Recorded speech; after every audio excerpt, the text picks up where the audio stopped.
I'm going to explain how the solar system was formed. Alright, so for the formation of our solar system, we start with a star.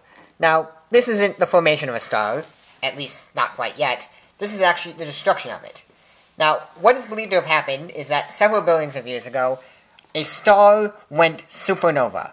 For those of you who are unfamiliar with what that means, is that it created a big explosion. Now, this spread its stardust, which was, the remnants of what the star was, throughout the galaxy, to form kind of these clouds. Now, over time, due to the gravitational force, the particles would slowly come together and kind of form these little clumps of stardust. And these clumps would grow exponentially. Because, as more stardust came to the clump, it would of course have more mass, and the more mass it has, the stronger the gravitational force, which means more stardust would go to it, because it's stronger force. So, these clumps would, grow exponentially, until they reached a certain point, which is called critical mass. Now, what this means is that this group of stardust is so massive that it collapses in on itself. Now, this, of course, creates an intense amount of pressure, and this pressure is then translated into heat. So an intense amount of heat is created. So much heat so that fusion occurs, and this thus results in the formation of our sun. So after the sun was formed, there was actually some stardust left over. Not all of it was used up. There was still some hanging out around the sun that didn't go into the large compression that then created fusion. Now, back when the cloud of stardust was initially forming, kind of the clumps were forming, it started rotating.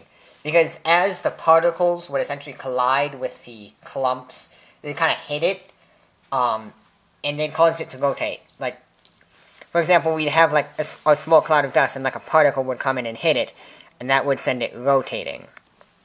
Think about how if you have a spinner, and you're to flick one side, it causes it to spin. It's a similar process to what would happen here with the cloud of dust. So as particles hit it, it would cause it to spin, and it would continually spin, and then once it collapsed in on itself and formed the sun was still spinning, as was all of the other stardust around it.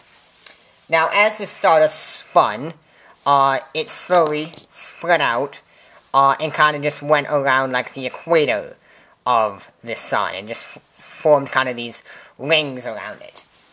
And then, of course, the same thing that happened to form, in the same way that the cloud of dust was formed, planets were formed, and that the cloud dust kind of grouped together and then formed the planets.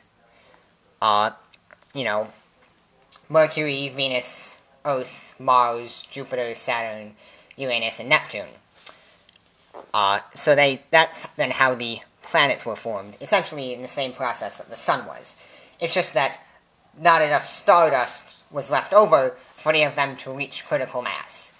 I mean, even Jupiter, which is by far the largest planet in our solar system, is several times smaller than the sun. Well, now we have the sun, and we have the planets that, orbit the sun, but what of the moons and asteroid belts?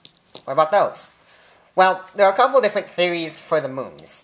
For Earth, at least, what is believed to have happened is that at some point, an asteroid collided with the Earth, which kicked up a bunch of, debris. And this debris, then, just as what happened to the sun and the Earth, combined together under the force of gravity, and then formed this small clump. So that is what happened for some moons. For other moons, especially for the gas giants, which don't have any solid material to be kicked up and to form a moon, what likely would have happened for those is that excess solid materials that would still be orbiting those planets would then slowly form together and then form the moons. Just as how planets formed around the sun, moons would form around gas giants. Now, for the asteroid belt, it is believed that there was actually another planet in there.